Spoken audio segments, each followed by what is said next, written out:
चांग कीर्तन चांग होय अंग हरिरूप प्रेमे छंदे नाचे डोले हरपदे देह भाव एक देशी जीव कळा हास कळा सोयरा प्रेमे छंदे नाचे डोले हरपदे देह भाव तुका म्हणे उरला देव तुका म्हणे उरला देव गेला देव त्या काळी प्रेमे छंदे नाचे डोले हरपदे देह भाव पांडुरंगा करू व्रत नमो पांडुरंगा करू व्रत नमो मुसळे जहरा संता देया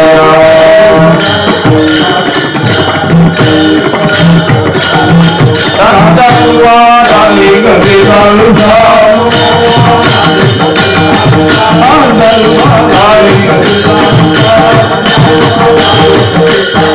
बाबाजी सद्गुरुदास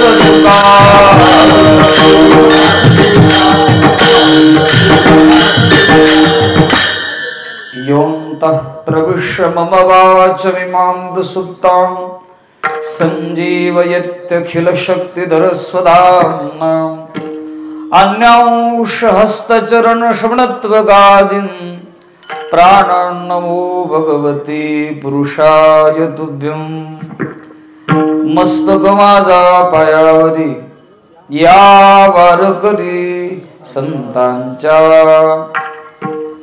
अखंड करुणाघन रुक्मिणी प्राणसंजीवन भगवान पंढरीराय भगवत सेवेकरिता जो अभंग आपल्या समोर गायलेला आहे श्रीमंत महाराज जगद्गुरु तुकोबाराय यांच्या अभंग संहितेतील भगवत प्राप्ती विषयक मीमांसा करणारा हा अभंग आहे। उपस्थित यमगे ग्रामस्थ परिसरातील वारकरी सद्भक्तांच्या तसेच काही ज्येष्ठ श्रेष्ठ मंडळी संत साहित्याचे अभ्यासक असणारी या गावातील काही मंडळी आदी करून या सर्व मंडळींच्या उपस्थितीमध्ये आपण सर्वजण भाग्यवान आहोत। या सुवर्ण सोहळ्याचे साक्षीदार आहोत। कौतुक वाटी झाली या विचाचे नाम मंगळाचे तिने गुणे या उत्सवाचं सुवर्ण महोत्सवी वर्ष आहे आणि सुंदर अशा प्रकारे नियोजन आहे। खाण्यापिण्याचं नियोजन सांगत नाहीये। पत्रिकेमध्ये वेदसक आणि वेधक वक्ते मंडळी शोधलेली आहेत। कीर्तनकार प्रथमतः पत्रिका पाहतात कोण कोण वक्ते आहेत, आपण जिथे जाणार आहे तिथे वक्ते कोण आहेत। मला वाटते बऱ्याच काळानंतर अशी एक पत्रिका पाहायला मिळाली की ती पत्रिका पाहिल्यानंतर समाधान मिळालं। विठ्ठलू विठ्ठल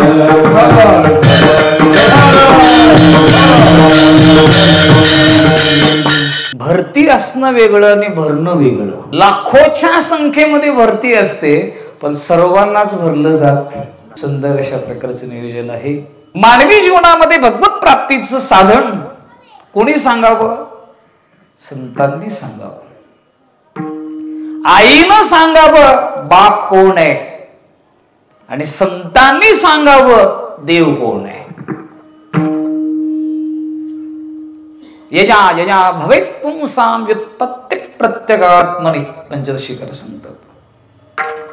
भगवंताच्या प्राप्ती करता साधन कमी नाहीयेत।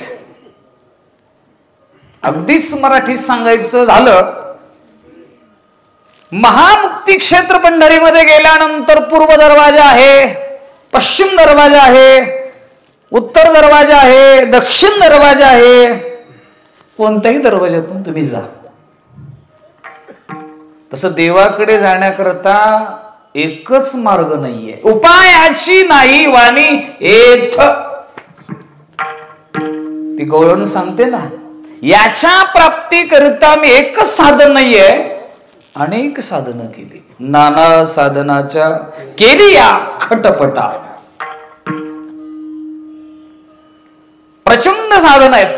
जो ज्या साधनाने भगवंताच्या प्राप्तीपर्यंत पोहोचतो त्याच्यासाठी ते काय साधन आहे। साधनं अनेक असली तरी सुद्धा अधिकारी सारखे आहेत असं नाहीये. एकच अधिकारी नाहीये, अधिकारी अनेक आहेत म्हणून साधनही अनेक आहेत. कोण ज्ञानाचा अधिकारी आहे, कोण कर्माचा अधिकारी आहे, कोण योगाचा अधिकारी आहे, कोण भक्तीचा अधिकारी आहे. जसा अधिकार आहे तसं साधन आहे. क्षुरस्य धारा निशिता दुरत्यया दुर्गम पतस्तत्कपयो वदंती. तलवारीच्या धारेवरून चालणं किती कठीण आहे तेवढा ज्ञानमार्ग कठीण आहे. ऐकताना झोप लागते महाराज. सदसद विलक्षण अनिर्वचनीय सगळं ऐकायला लागलं ना, अभिन्न निमित्त उपादान कारण परिणामी उपादान कारण हे सगळं ऐकायला लागलं की झोप लागते. क्लिष्टता आहे साधनेमध्ये. काय आहे? क्लिष्टता आहे. योग मार्गाचा आपण विचार करायला गेलो, योगामध्ये तर महाराज केवढं काठीण्य आहे. क्लेशोधिकतरस्तेषां अव्यक्ता सक्तचेतसां अव्यक्ता ही गतिर्दुःखम देहवद्भिर्वाप्यते. मोचऱ्या माणसाला लोखंडाचे चणे खायला द्यावे आणि मग विचारावं पोट भरलं का? हरभऱ्याचे नव्हे, लोखंडाचे चणे. सर्वांची उभी पाठ आहे, फक्त दिग्दर्शन करून चाललोय. कर्म आहे. योगाचा विचार असा आलेला आहे, योग मार्गाचा अवलंब करून जे मुक्कामाला पोचले ते सांगतात हा मार्ग कठीण आहे. नुसती चर्चा पोकळ करणारे सांगत नाहीयेत. नागिनी उत्साहे नवही द्वारे निरोधोण नाडीत्रया माझी सुषुम्ना संचरण न साधे हा मार्ग ऐसे बोलती मुनिजन.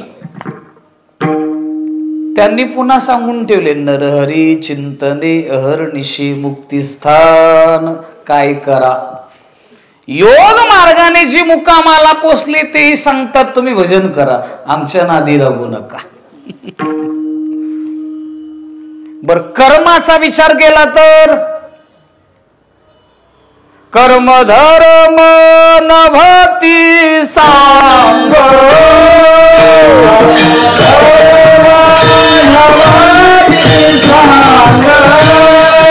कर्म धर्म नभती सांग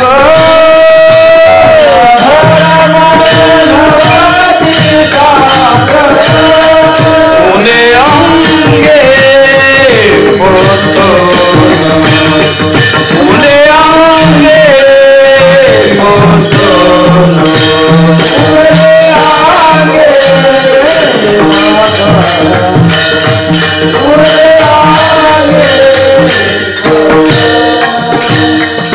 सांगोपांग चर्चा करता येईल, पण यथा सांग कर्म घडेल असं नाहीये. असं वर्णन केलेलं भागवतामध्ये. कर्माच्या बाबतीमध्ये आचमन करीत असताना आपल्या तळहातावरती पाणी घ्यावं, पण किती पाणी घ्यावं? माश मात्र जळ घ्यावे. माश शब्दाचा अर्थ आहे उडीद. संस्कृत भाषेमध्ये उडीदाला काय म्हणतात? माश. षटकोनाचा श बर का, शांबुर्गाचा हवी माश. त्याहून आधी जर पाणी घेतलं तर मद्यपान सुरापान केल्याचा दोष लागतो. एवढं कर्म काय सूक्ष्म आहे. ऱ्हस्व दीर्घ होऊन चालत नाही. ऱ्हस्व आणि दीर्घ, ज्याला चांगली शुद्ध मराठी येते त्याला ऱ्हस्व कळेल आणि दीर्घ कळेल. कोई भी चीज उठाव 2 रुपया त्यांना जोडायचं नाही. ते शब्द दरिद्री माणसाचा विचारच नाही. तरी या प्रांतामध्ये हा विचार डोकं काढायलाच नको आहे. कर्माच्या बाबतीमध्ये हे काठीण्य आहे. योगाच्या बाबतीमध्ये तर बापरे बाप. योग साधना करायची असेल तर काय वर्णन केलंय ज्ञानोबारायांनी. 6व्या अध्यायामध्ये जे योगाचं वर्णन केलं असं वाटतं की काय अफलातून चिंतन केले ज्ञानोबारायांनी. बापरे बाप. असं वाटतं की ज्ञानोबा योगीच आहेत. थोडा वेळ आपण विसरून जातो ज्ञानोबांना, हे ज्ञानी आहेत, भक्त आहेत. तत्रैकाग्र मन कृत्वा यत चित्तेंद्रिय क्रिया उपविश्यासनेंजात ध्योगमात्म विशुद्धये शुचोपदेशे प्रतिष्ठाप्य स्थिरमासनमात्मन नात्युच्छ्रितम नातिनीचम चैलाजिन कुशोत्तरम. परमात्मा फार गोड वर्णन केले. भ्रमतया ते वैसवी, काय वर्णन केलेले. योग साधना करण्याकरता अशी जागा निवडली पाहिजे. निगूढ शिवालय सांगितले, मोठ शिवालय. भ्रमिष्ठ मनुष्य जरी तिथं गेला तरी त्याला सुद्धा स्थिर बसावंसं वाटेल अशी जागा पाहिजे योग साधना करण्याकरता. खाली बसायचं नाही, वर बसायचं नाही, अति उंच बसायचं नाही, अति खाली. काय सांगावं. मग तुमचं ते पिझ्झा, बर्गर आणि जिलेबी बासुंदी तर विचारच नाही त्याचा. युक्त आहार विहारस्य युक्त चेष्टस्य कर्मसु युक्त स्वप्नावबोधस्य योगो भवति दुःख. हा परमात्मा सांगतात. हा सर्व विचार करून संतांनी आपल्या सर्व भूतमात्रावरती दया केली आणि आपल्या सर्व साधू संतांना, सज्जनांना अशा प्रकारे गोड असं साधन सांगितलं महाराज. ज्ञानोबा आहे, तुकोबा आहे, हे युगपुरुष आहे. युगपुरुष कोणाला म्हणायचं? भगवंताच्या प्राप्तीचं युगपरत्वे नियत साधन सांगणारे युगपुरुष असतात. ज्या युगामध्ये भगवंताच्या प्राप्तीचं जे साधन सांगायला पाहिजे तेच साधन सांगतात. नुसतं सांगत नाही, आपण त्याचा काय करतात, अवलंब करतात. काही माणसं सांगतात एक आणि करतात एक. निवडणुका आत्ताच झाल्या. विठ्ठल विठ्ठल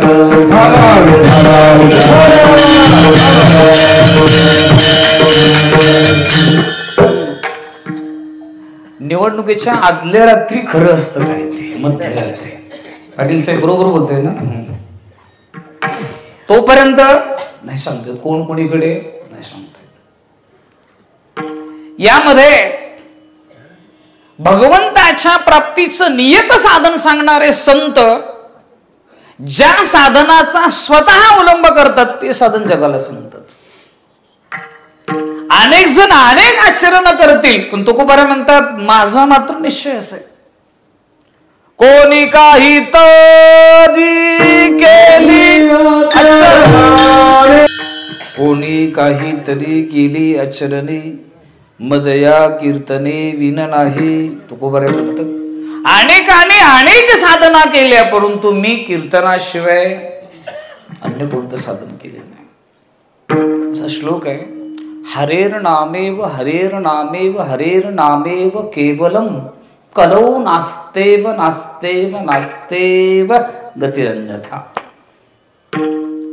अन्य दुसरा कोणता पर्यायच नाही आहे कलियुगामध्ये. हरी भज कीर्तनाशिवाय दुसरं साधन नाही असं नाहीये. साधना आहेत, साधनाची कमी नाहीये, पण कलियुगाचा विचार केला तर कलियुगामध्ये अन्य साधन चालत नाही. त्याला टीव्ही झाल्यामुळे टीव्ही कसं आहे, युगपरत्वे साधन बदलतं, युगपरत्वे आयुष्य बदलतं, युगपरत्वे आयुर्याची अशा प्रकारे प्राणाची स्थिती बदलते. ऐका, कृतयुगामध्ये मानवी शरीराचं आयुष्य सांगितलं 1,00,000 वर्ष. किती वर्ष? कृतयुगाला सत्ययुग म्हणतात, कारण का सत्ययुगामध्ये प्रवचनकार नव्हते, कीर्तनकार नव्हते, पोलीस नव्हते. तुम्ही विचाराल तुम्ही होता का? मी नव्हतो. चोरच नव्हते तर पोलिसाची गरज कुठून? सगळेच ध्यान करत होते तर भजन करा म्हणून सांगणाऱ्याची गरज काय? भजन करीत नाहीत म्हणून त्यांना सांगण्याकरता ही मंडळी आहेत. सगळेच ध्यान करत होते सत्ययुगामध्ये, म्हणून त्या कृतयुगाला काय म्हणलेलं आहे? सत्ययुग म्हणलेलं आहे. आयुर्मर्यादा सांगितलेली आहे, 1,00,000 वर्ष मनुष्य जगत होता. 1,00,000 वर्ष. जागे आहात ना तुम्ही? किती शून्य असतात 1,00,000ला? आता लाखाच्या घरात पगार घेतात त्यांना शून्य माहिती असते. विठ्ठल विठ्ठल विठ्ठल.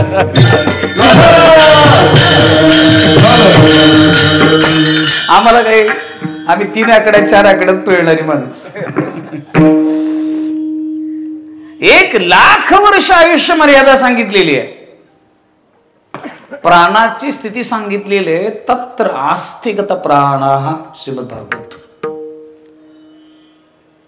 हाडामध्ये त्याचा प्राण होता. जोपर्यंत शरीरामध्ये अस्थि आहेत, हाड आहे, तो मजबूत आहे, तोपर्यंत तो जिवंत राहायचा. आणि भगवंताच्या प्राप्तीचं नियत सांगितलंय कृतयुगामध्ये ध्यान. कोणालाही ध्यान करते, डोळे लावून बसणं म्हणजे ध्यान नव्हे.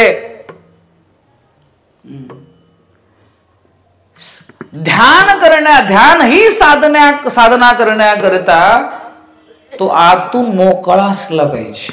सडीजी देखिली ध्यान काशी लाविली, परिग्रही घातली तरियावरी. केवळ उपाधी रहित आहे म्हणून नव्हे. ज्याच्या ठिकाणी अंत उपाधी सुद्धा असता कामा नये. अंतःकरण मोकळ असलं पाहिजे. तो काय म्हणे, मोकळे मन नारायण भोगासी. तुकोबारे वर्णन करतात. आपण कुठेपर्यंत आलो? 1,00,000 वर्ष आयुष्य. हाडामध्ये काय आलेलं आहे? प्राण. आणि भगवंताच्या प्राप्तीचं साधन सांगितले ध्यान. तुम्ही सुद्धा ध्यान देऊ नये का? त्रेतायुगामध्ये आल्यानंतर आयुष्य मर्यादा कमी होते. 1,00,000वरची 1 शून्य कमी होते. 1 शून्य कमी झालं, किती राहिले? पांडुरंग महाराज बोला ना. 10,000. 1,00,000 वरून कुठे आलो आपण? 10,000 वरती आलो. किती वजा झाले? 90,000 वर्ष आयुष्य काय झालं? वजा, मायनस मध्ये गेलो बर का. युग बदललं. प्राणाची स्थिती सांगितली. मांसामध्ये प्राण आला. हाडातून कुठे आला? मांसात आला. आणि भगवंताच्या प्राप्तीचे साधन सांगितलं यज्ञ. त्रेतायाम यजतो मखैहि प्रत्यध्यायते विष्णु. त्रेतायाम यजतो मखैहि. 10,000 वर्ष आयुष्य मांसामध्ये प्राण आलेला आहे. आणि भगवंताच्या प्राप्तीचे साधन सांगितलेलं आहे यज्ञ. हत्तीच्या सोंडेसारखी तुपाची धार सोडावी लागते महाराज यज्ञात. यज्ञ करणं सोपं आहे? 5 लोकांना जीव घालणं म्हणजे यज्ञ नव्हे. आणि घरात जर आपण नुसता तूप म्हणलो तर घरचे चूप म्हणतात आपल्याला. यज्ञ करणार आहे आपण. पुढे चला. पुढे चला म्हणजे कीर्तनातून नव्हे. कोणत्या युगामध्ये यायचं आता? द्वापार. तुम्ही जागे आहेत, काय अडचण नाही. कारण का कीर्तनानंतर भोजनाची व्यवस्था केल्यामुळे सगळे जागे आहेत.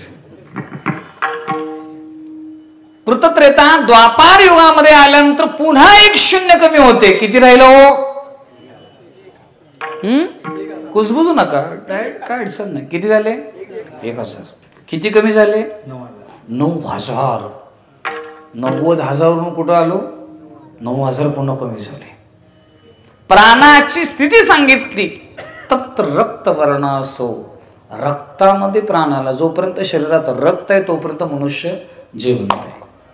आणि भगवंताच्या प्राप्तीचं साधन सांगितलं द्वापार युगामध्ये. द्वापारे परिचर्यायाम सेवा करावी. सेवेनं भगवंताची प्राप्ती आहे. कीर्तन झाल्यानंतर टाळ सुद्धा पिशवीत नीट न ठेवणाऱ्यांनी परिचर्या हा विषयावर बोलावं का? फेकून जातात महाराज. त्यांना माहिती नाहीये विठ्ठल टाळ, विठ्ठल दिंडी, विठ्ठल तोंडी उच्चार माहिती नाहीये. दसऱ्यामध्ये घरी काय काय काम करतो हा आलेख मंडपामध्ये आल्यानंतर थोडासा डोक्यात घ्यायचा. म्हणजे इथं काय आपण केलं पाहिजे लक्षात येतं. विठ्ठल विठ्ठल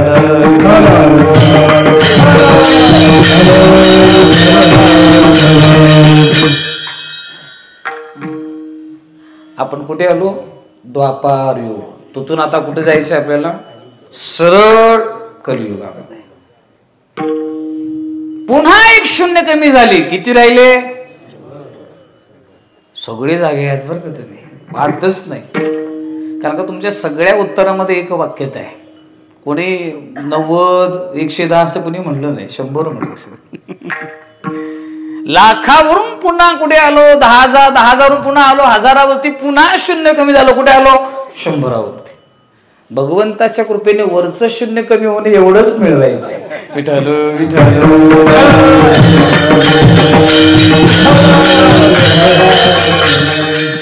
उगीच कल्पना करा, ह्याच्यावरचं शून्य कमी झालं तर तुम्ही कीर्तनात येणार आहे का आता या वयात?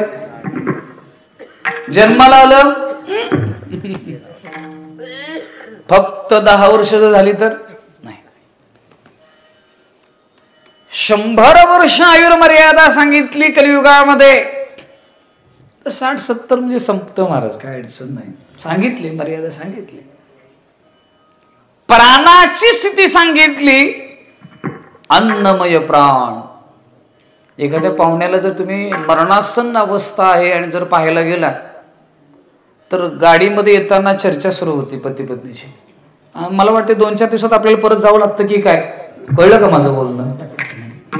खायचे सोडून दिलंय, पाणी पित नाही, पाणीही पचत नाही, म्हणजे आटोपलंय. अन्न बंद झालं की आयुष्य संपलं. अन्नमय प्राण. प्राणाची स्थिती सांगितली अन्न, अन्नामध्ये प्राण आला. आयुर्मर्यादा सांगितली 100 वर्ष. आणि भगवंताच्या प्राप्तीचं साधन काय सांगितलं? तेने नारायण देईल.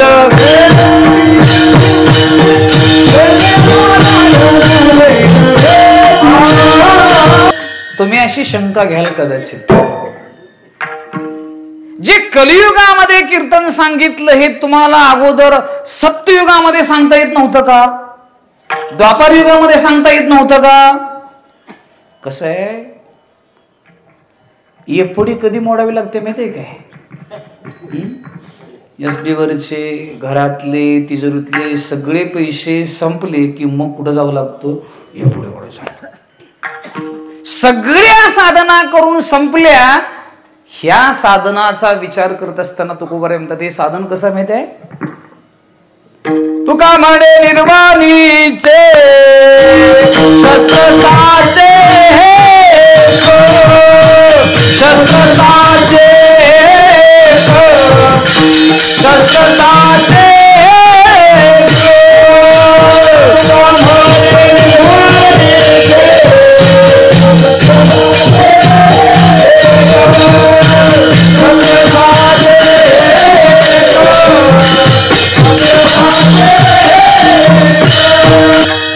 ज्ञानदेवी मंत्र हरिनामाचे शस्त्र यमे कुळ गोत्र वर्जिले.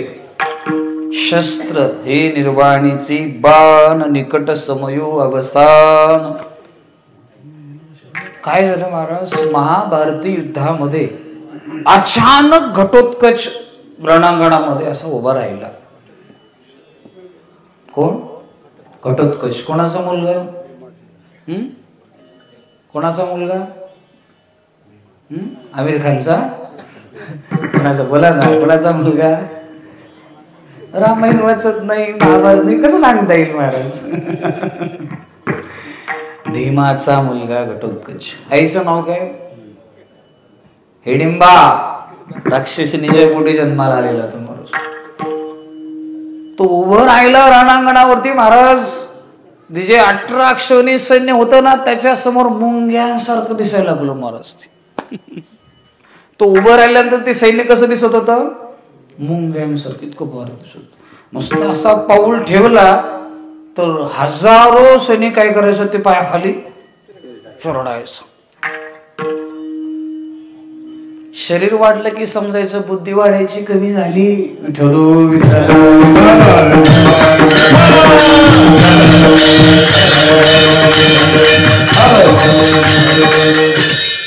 उपरनं कमी पडायला आलं की महाराजांनी जागं व्हावं बरं का. मला अजून पुरते, मला बोलण्याचा अधिकार आहे. आणि जरी दिसत असलं तरी ते प्रवासामुळे, अवेळी जेवण्यामुळे, जागरणामुळे आहे. तो विकार आहे, खाण्यामुळे झालेलं नाही. ते लक्षात आलं. आपण तर त्याच्यातून थोडस बाजूला गेलं पाहिजे. विठ्ठल विठ्ठल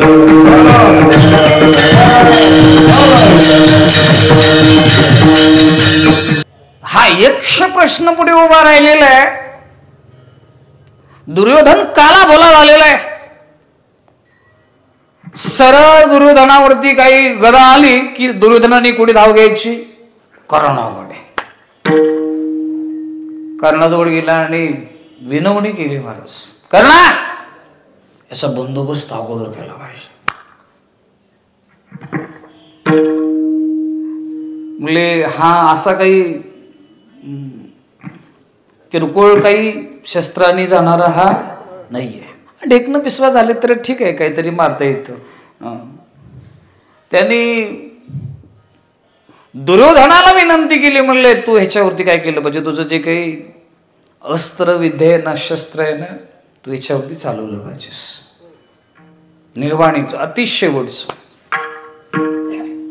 सरळ कर्णाने सांगितलं. ते स्वतंत्र रिझर्व कोट्यात आहे, ते फक्त अर्जुना करताच वापरायचं आहे. ठेवलंय. अरे बाबा, म्हणले घटोत्कचाच्या तावडीतून सुटलो तर मग अर्जुन आहे, पहिला याचा निपात केला पाहिजे.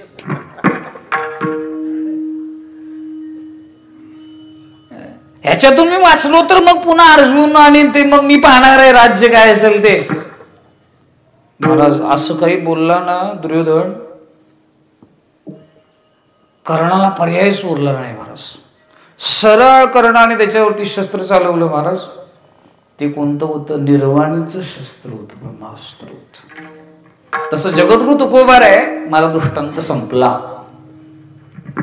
भगवंताच्या प्राप्तीचं नियत साधन सांगताना हे निर्वाणीचं साधन सांगतात. निर्वाणीचं साधन सांगतात. गायी नाची वाही टाळी साधू न कली उत्तम ही. कलियुगामध्ये भगवंताच्या प्राप्तीचं हे सर्वोत्तम साधन आहे. सर्व साधनाचे सार सर्व साधनाचे सार. सर्व साधनाचं हे काय आहे? सार आहे. आणि हे भगवंताच्या प्राप्तीचं नियत साधन जगद्गुरु तुकोबारे सांगतात की ह्यासारखं दुसरं कोणतं साधन नाहीये. हे साधन, या साधनाचा गौरव करताना तुकोबारे द्विरुक्ती दोष वापरून सांगतात की या साधनासारखं चांगलं दुसरं कोणतंच साधन नाही. अभंगाचं प्रथम चरण. कीर्तन चांग, कीर्तन चांग. चांग शब्दाचं ते चांगलं. दिवसभरामध्ये 1000 वेळा जो शब्द आपण वापरतो त्याचं नाव आहे चांगलं. जेवण चांगलं, मंदिर चांगलं, गाडी चांगली, कपडे चांगले. कोणताही शब्द घ्या तुम्ही, सारखं चांगलं. चांगलं वागलं की चांगलं होतं. चांग भलं नव्हे, चांगलं. म्हणजे चांगल्या नावाने दिवसभर चांगलं चालतं, त्याला म्हणायचं चांगलं. विठ्ठल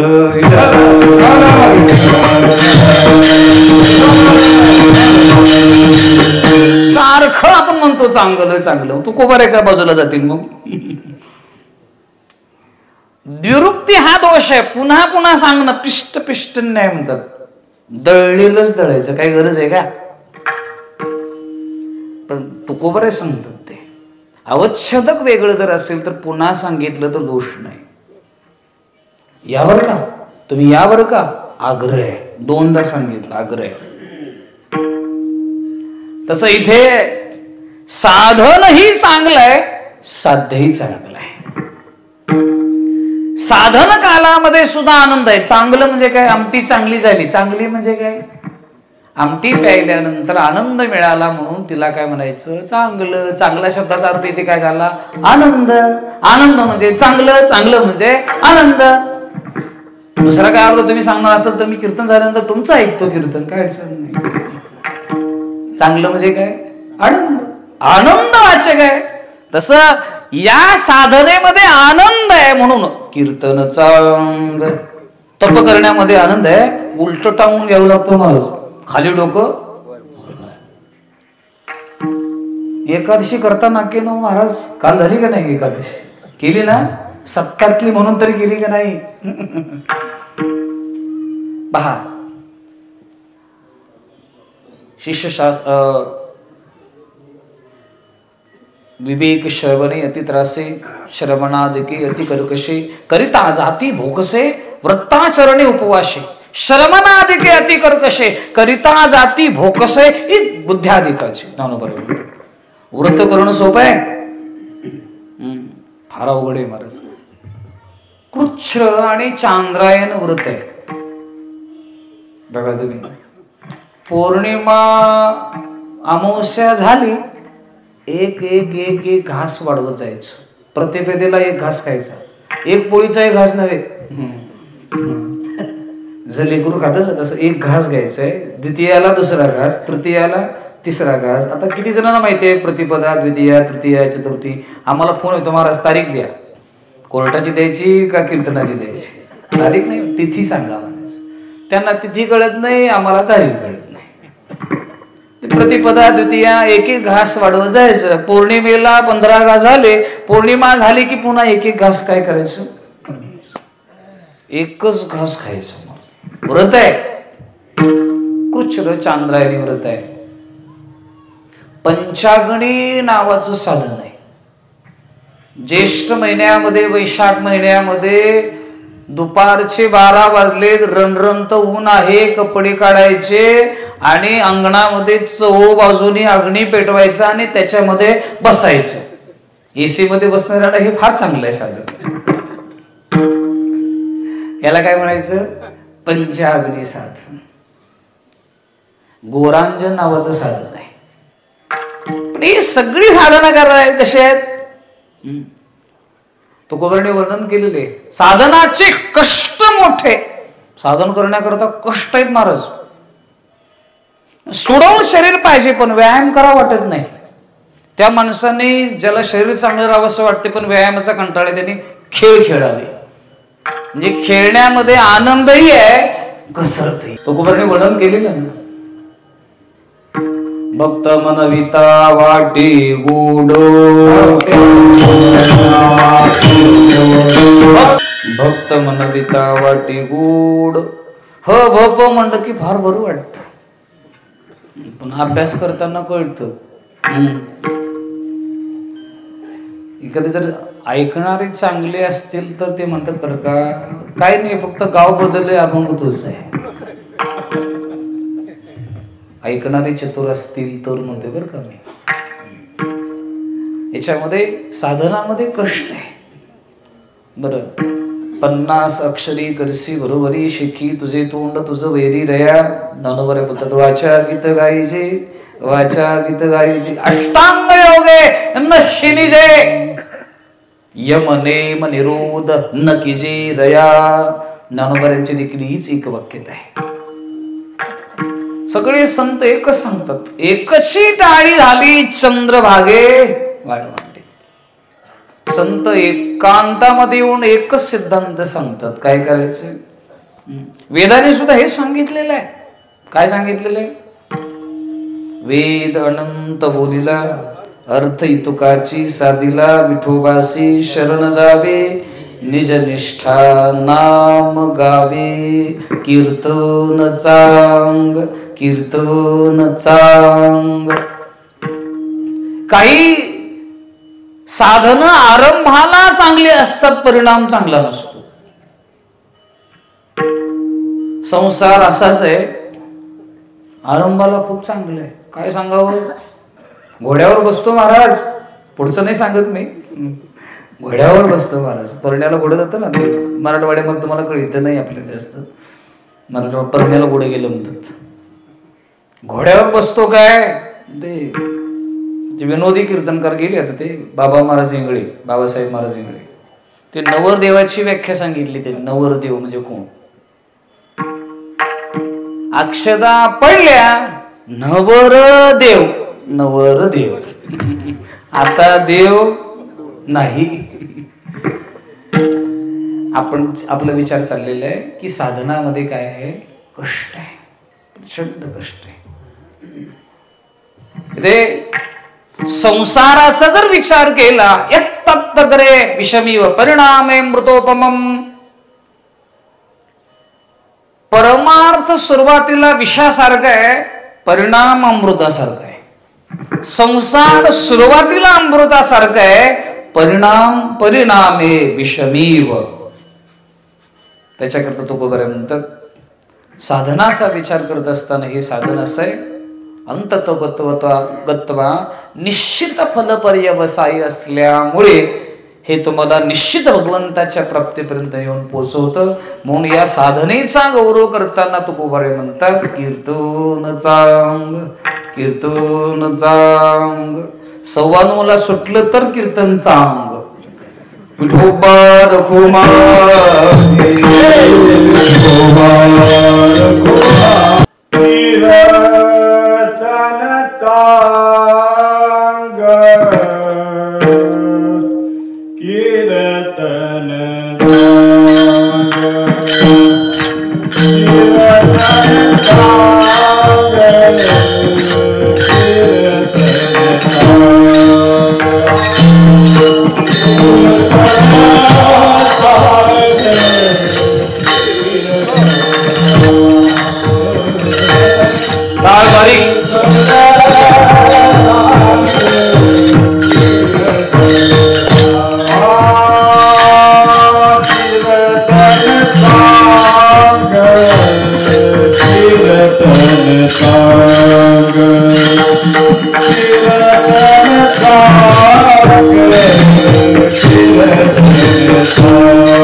प्रेमे छंदे नाचे डोले हरपले देहभाव.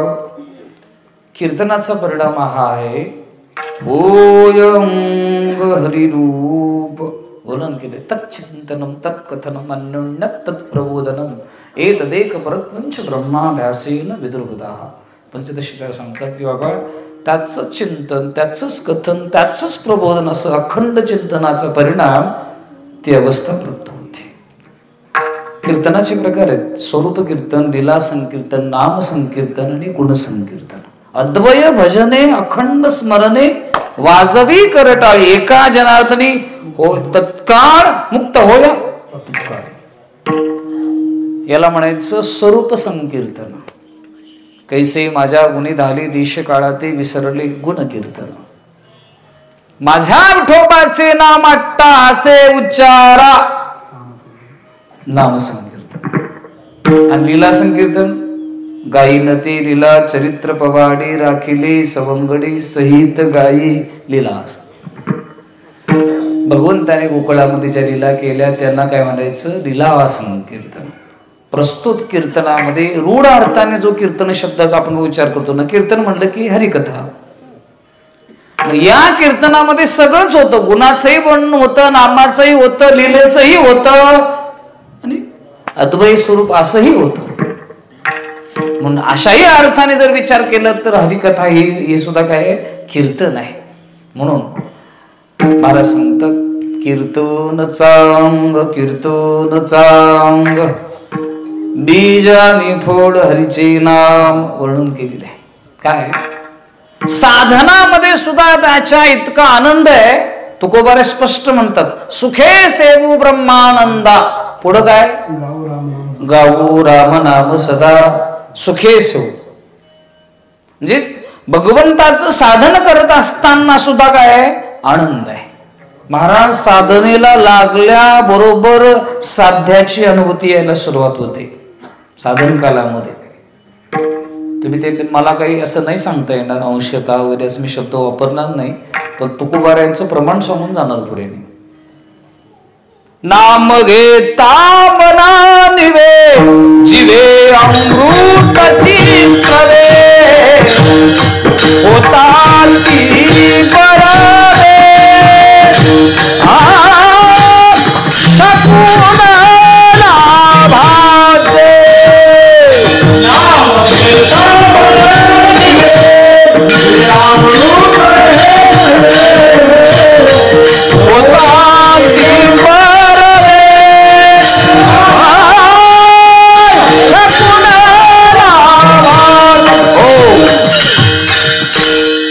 नाम घेता मन निवे. मुखी नाम हाती मोक्ष ऐसे साक्ष भूतांची. भगवंताचं नाम घ्यायला सुरुवात केल्याबरोबर वृत्ती शांत होते. तक्कन स्थिर झालं की मग आत्मानंदाचं भान होतं. आनंदाला कुठं कमी आहे महाराज. ती प्रक्रिया सांगत बसत नाही. सर्वांनाच शास्त्र कळतं असं नाही. सर्व समासिक विषय चिंतन करायचं की नाही. थोडं भक्ती मग ऐकणारी दर्दीची असली की मग तिथे काय अडचण नाही. मग पठामध्ये ते चालतं, काय अडचण नाहीतर मग ते वक्ताही दुःखी होतो आणि श्रोतेही दुःखी होतो. तुकोबांनी वर्णन केले ते. मी अभंग वाचल्यापासून थोडंसं मग मी जरा अलीकडे आलो.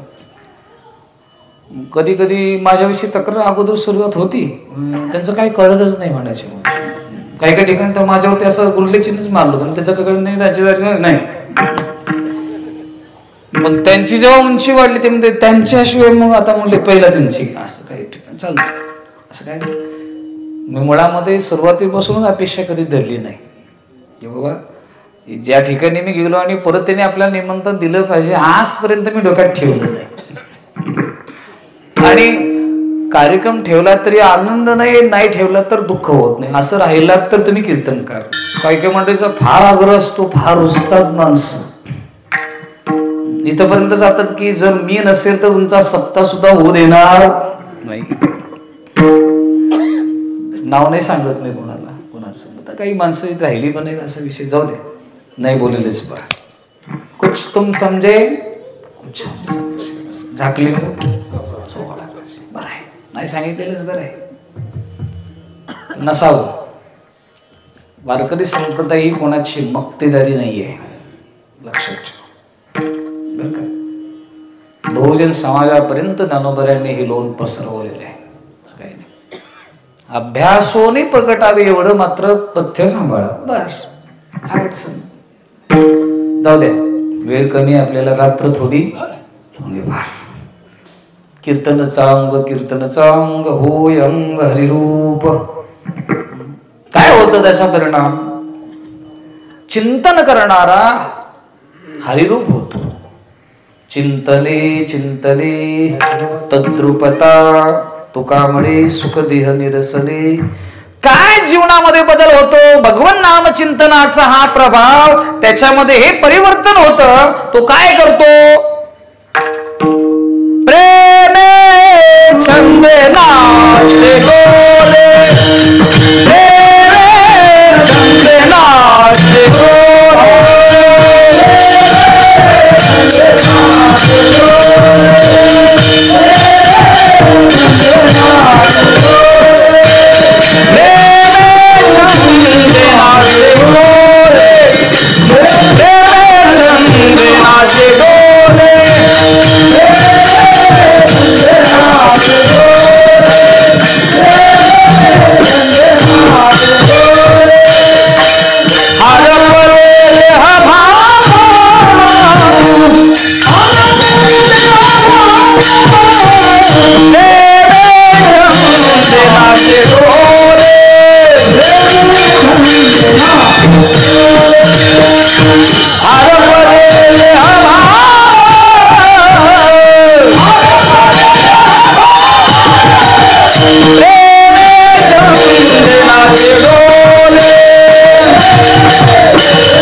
सुंदर म्हणणाऱ्यांनी कपडे सुद्धा सुंदरच घालावे. ते गोड वारकरी चाले म्हणणाऱ्यांनी वारकरी गोड दिसला पाहिजे की नाही सांगा बरं. उद्याला धोतर शर्टावर आलं पाहिजे.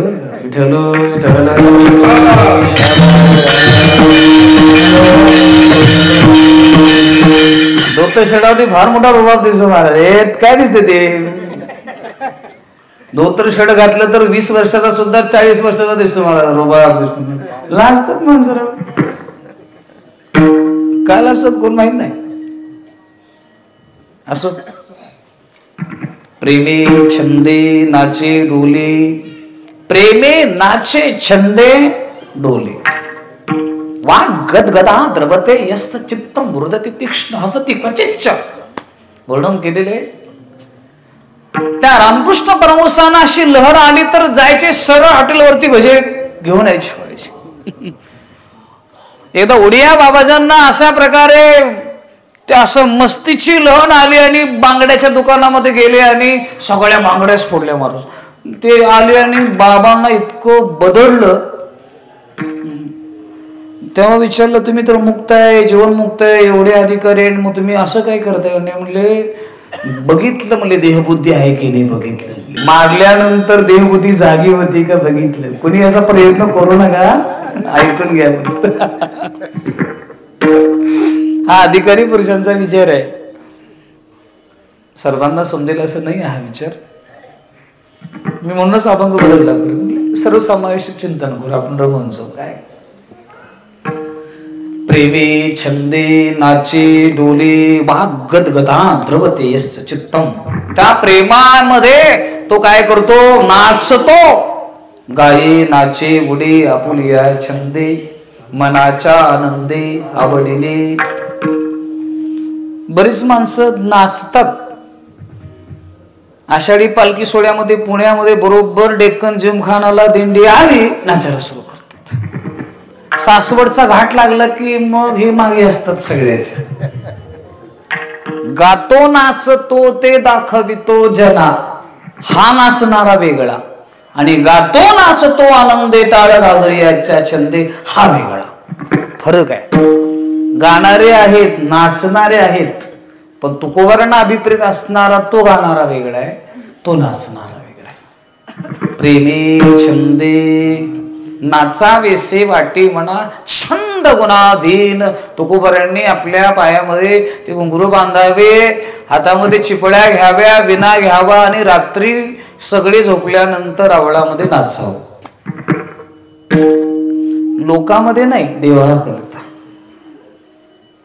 मीराबाई राजकन्या होती महाराज, राजकन्या, अप्रतिम सौंदर्य. पण पायामध्ये अशी चाळ बांधावे, विना घ्यावा, चिपळ्या घ्याव्या आणि काय करावं? दरबारामध्ये का गली गली गावामध्ये काय करावं? नाचावं. बघ घुंगरू बांध मीरा नाची रे. का? तो आनंद समावेशा होत नाही, सामावत नाही. एवढा आनंद ओसंडून वाहतो. नाचतात मंडळी माणूस. प्रेमे छंदे नाचे डोले, कीर्तन भक्तीचा आविष्कार आहे. कोण कोण नाचतं महाराज? वर्णन केलेले. लुब्धली नादी, लागली समाधी, मूळजन नरनारी, लोकाली रोकारी. वर्णन केलेले बरं. पंडित योगी ज्ञानी महानुभव, एकची सिद्ध साधकारे. आंधळ्याशी डोळे, पांगळ्याशी पाय, तुका म्हणे वृद्ध होती तरणी रे. तुम्हाला कदाचित तुम्ही पाहिला असेल तर भाग्यवान आहात, पण सांगून जातो. आषाढी पालखी सोहळ्यामध्ये ज्ञानोबारांच्या तळावरती रात्री 2 वाजेपर्यंत जागर करून पहाटे 4 वाजता काकडा आरतीला उपस्थित राहणारा एक वयोवृद्ध मनुष्य, साधारण 80 वय, इतकी उंच उडी मारावी 2 तास. तुमच्या हिंद केसरी पैलवानाला जमते का? भेटून विचाराने मला सांगा. सर न थांबता बरं का, इतकी उंच उडी मारायची, एवढ्या उंच उडी. तेव्हा बाजून असतील कदाचित. 2 तास सलग न थांबता. वय किती? 80. अजून 10-15 मिनिटं लांबवलं तर असं चालतं, 84 असणं चालते आपले किलो. बरोबर उडी उडी मारायची. प्रेमे छंदे नाचे डोले, हरपदे देहभाव. देहबुद्धी नष्ट होते महाराजांनी अशा प्रकारे ते त्या साधनेमध्ये नाचतात.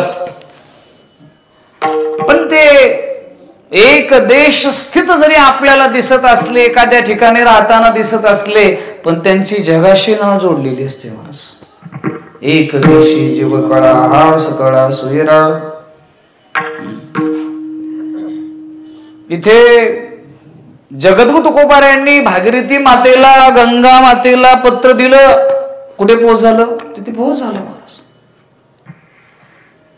ही मंडळी एखाद्या ठिकाणी राहत असताना जरी दिसत असली तरी ती सर्व देश स्थित असतात. त्यांच्या ठिकाणी देशाने, कालाने, वस्तूने मर्यादा असते. देश काळ वस्तू भेद मावळला, आत्मा निर्वाळाला विश्वाकर. एक प्रसंग सांगतो, त्याच्यावरून दिग्दर्शन करून जातो आपल्याला. शुकाचार्यांना जनक राजांनी मेरू शिखराला पाठवलं. त्यावेळेस तुकोबारांनी तो प्रसंग सांगितलेला आहे. दिक्काला अतीत अशा प्रकारे संतांचं जीवन सांगताना तुकोबाराय म्हणतात, जागून या तेने साधिले समाधी, तुका म्हणे तदी होतो आम्ही. बोला, ज्या वेळेस मेरू शिखराला अशा प्रकारे शुकाचार्य गेले, तुकाराम महाराज म्हणतात त्यावेळेस मी तिथं होतो. जे संतांना कालाची मर्यादा नाही, देशाची मर्यादा नाही. अणुरणियान महतो महियान, विस्तार होईल त्याचा, वाढवणार नाही. अणुरणिया थोकडा तुका आकाशा एवढा, अशा प्रकारे एक देशी दिव जीव कळा. एक प्रसंग सांगतो, तुमच्या सर्वांच्या लक्षात येईल असा. पुढे सरकतो, माझ्याकडे 10 मिनिटं आहेत. जिजाऊ आईसाहेब आणि जगद्गुरु तुकाराम महाराजांचा संवाद आहे. पूर्ण बोध स्त्री भतार संवाद. हे अभंग वाचले, ऐकले तरी सुद्धा कल्याण होतं. तुकोबारे आपल्या पत्नीशी बोलले, हे ऐकल्याने सुद्धा आपला उद्धार होतो. एवढी ताकद तुकोबाऱ्यांच्या बोलण्यामध्ये. आपण आपल्या पत्नीशी बोलल्यानंतर आपला उद्धार होईल, ऐकलं तर कोणी उद्धार व्हायचं राहू दे, शेजाऱ्याचा प्रपंच सुद्धा नीट होईल कधी शंका. काय भांडणं चालले, आपला आदर्श इथे घेतील. पूर्ण बोध स्त्री भतार संवाद. याच्यामध्ये तुकोबाराय एकदा आईसाहेबांनी तक्रार केली. काय म्हणले, दिवसभर म्हणले अनेक लोक येतात जातात, सारखे म्हणले नकोसं करून सोडलंय. तेव्हा तुकोबाराय सांगितलं, लावले कोण आहे तू घरा मुच्या कशाला, कायजाचा त्याला नाही धंदा, देवासाठी झाली ब्रह्मांड सोयरी. त्या विधात्याशी, त्या भगवंताशी संबंध आल्यामुळं जग सगळं जवळ आलेलं आहे. देव जवळ केला की जग जवळ येत, जग जवळ केलं की देव दूर जातो. म्हणून एक देशी जीव कळा हा सकळा सोयरा. तोपर्यंत आम्ही या अद्वैत स्थितीला प्राप्त झालो की जीवनामध्ये परमार्थ हा यशस्वी झाला. कशावरून? जास्त लोक मानायला लागले तर, तारखा वाढल्या तर अजिबात नाही. तारखा वाढल्या तर समजावं अभ्यासावर आपलं पाणी फिरायला लागलंय. आपण जीवनामध्ये यशस्वी झालो हे याची खूण काय? परमार्थामध्ये यश प्राप्त होणं, तर जीवनामध्ये भीती नष्ट होणं. अभयम सत्व संसिद्धिर ज्ञान योग व्यवस्थिती दानंदमश यज्ञश स्वाध्यायस्तपार्जवम. परमात्मा सांगतात, अभयाच्या जावी ठाया दुजी जवजब घडी तव तव संसार भय जोडी, तो आपुलीने तोंडे बोलती वेद द्वितीयात भयम भवती. शास्त्र सांगतो जिथं द्वैत आहे तिथं भीती आहे. तुकोबाराय म्हणतात, तुका म्हणे उरला देव, तुका म्हणे उरला देव, तुका म्हणे उरला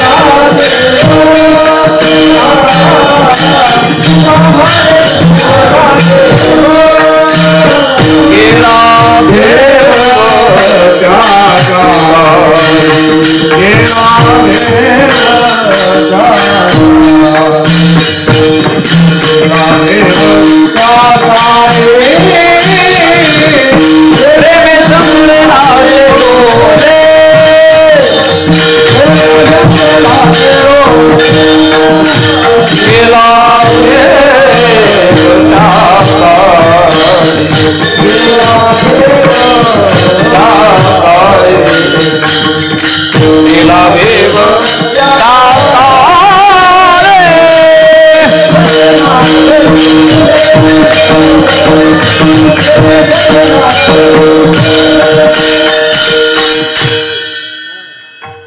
तुका म्हणे उरला देव, फक्त देवच शिल्लक राहिला म्हणतात. जीवनामध्ये भीती संपली हे भगवंताच्या प्राप्तीचं द्योतक आहे, प्रतीक आहे. भगवत प्राप्ती झाली, आता जीवनामध्ये भीती राहिलेली नाहीये. भीती कोणापासून असते? स्वविरोधी, स्वबलवान, स्वभिन्न वस्तूपासून आपल्या जीवनामध्ये भीती असते. आपल्यापेक्षा कोणी विरोधी आहे, आपला विरोधी आहे, आपल्यापेक्षा कोणी बलवान आहे, आपल्यापासून कोणीतरी वेगळं आहे. इथं देवाशिवाय काही राहिलंच नाही शिल्लक, तर कोणाचं भय बाळगायचंय? तुकोबारे म्हणतात, आता फक्त दृंग मात्र अशा प्रकारे वशिष्ठ परमात्मा शिल्लक राहिलेला असलेल्या कारणाने पाहे तिकडे बापमाय विठ्ठल आहे रखुमाय. जगदाकारी झाली सत्ता, पारुणे गेली पराधीनता, अवघे आपुलेची आता आनंदाची डोही आनंद तरंग, आनंदाची अंग आनंदाची. अशा प्रकारे तुका म्हणे उरला देव, गेला भेव त्या काळे. इथं जीव ब्रह्माची एकता सांगितलेली आहे. तुका म्हणे कैची किव कोठे जीव निराळा. जे जायला पाहिजे ते जावं, जे यायला पाहिजे ते यावं. आत्यंतिक दुःखाची निवृत्ती आणि परमानंद सुखाची प्राप्ती, नाम ज्याला आपण मोक्ष म्हणतो. अशा प्रकारे तुकोबाने म्हणतात एक परमात्माच अवशिष्ट राहिलेला. तुका म्हणे उरला देव, हे गणितच असं आहे महाराज. मी सांगत असतो नेहमी की हे गणित भागाकार गणित आहे. जोपर्यंत शून्य उत्तर येत नाहीये तोपर्यंत गणित सुटत नाही. शिल्लक राहिलं की पुन्हा भागिले करा.